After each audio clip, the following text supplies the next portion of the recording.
আমরা যদি ঋণ খেলাপির বিষয়ে আসি, চট্টগ্রামের একজন বিএনপির প্রার্থী আসলাম চৌধুরী, তিনি 1700 কোটি টাকা ঋণ গ্রহীতা বিভিন্ন ব্যাংক থেকে বাংলাদেশের, এবং 1200 কোটি টাকার ঋণ খেলাপি।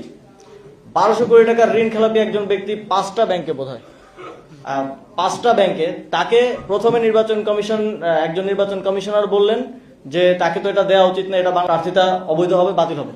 হঠাৎ করে পাশে একটু কথা বলে তিনি বললেন যে এটা অ্যাকসেপ্টেড।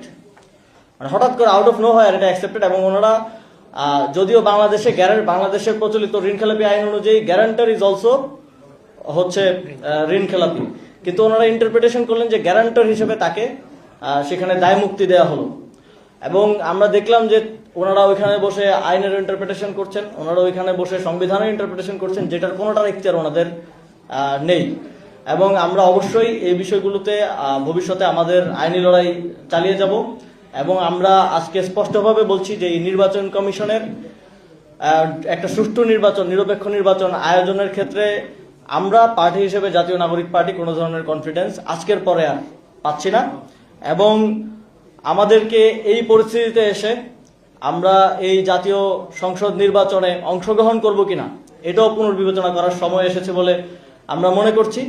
যেহেতু রাইট অ্যাওয়ে ওইখান থেকে এসে আপনাদের সাথে কথা বলছি, সে কারণে কোনো সিদ্ধান্ত এখন আমি দিব না। আমরা আমাদের পার্টির রাজনৈতিক পর্ষদে বসে সিদ্ধান্ত গ্রহণ করব এই বিষয়ে। তবে আমরা এই বিষয়টি অবশ্যই পুনর্বিবেচনা করব। এবং অপরাপর যেই রাজনৈতিক দলগুলো নির্বাচনে অংশগ্রহণ করছেন এবং আমাদের ঐক্য আছে, নির্বাচনী ঐক্য আছে 10 দলীয়, আমরা সকল পরিসরে এই বিষয়গুলো নিয়ে আলোচনা করে আপনাদেরকে পরবর্তী যেই সিদ্ধান্ত সেটা আমরা জানাবো। নির্বাচন কমিশনে যাওয়ার সময় আমরা দেখলাম যে নির্বাচন কমিশনের সামনে 2-3 হাজার ছাত্র দলের নেতাকর্মী এক ধরনের মব সৃষ্টি করে আজকের মতো গুরুত্বপূর্ণ দিনে, যেদিন একেবারে আপিল শুনানির শেষ দিন, ওনারা সাস্টের ইস্যু বলতেছে, কিন্তু সাস্টের ইস্যু তো আজকে শুরু হয় না, এটা চলতেছে অনেক দিন আগে থেকে, 2-3 সপ্তাহ ধরে চলতেছে। আজকের মতো গুরুত্বপূর্ণ দিন, আপিল শুনানির শেষ দিনে তারা ওইখানে এক ধরনের মব তৈরি করে রেখেছেন, বাইরে থেকে একটা এক্সটার্নাল প্রেশার তারা তৈরি করে রেখেছেন।